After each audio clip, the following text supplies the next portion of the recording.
अलिफ से अनार, अलमता से आम, बे से बंदर, पे से पतंग, ते से ताला, ते से टमाटर,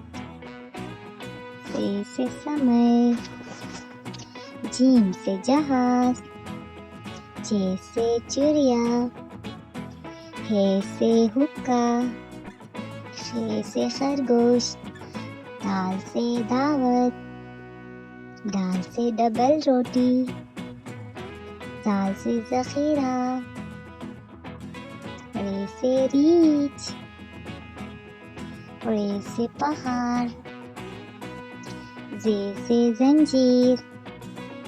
ये से आलाबारी, सीन से सेब, शीन से शलजम, स्वाद से सोफा, स्वाद से ज़ईफ, त्वे से तोता, ज़े से ज़ुरूफ, ऐन से ऐनक, गैन से गुब्बारे, फे से फुआरा, काफ से कलम, काफ से किताब,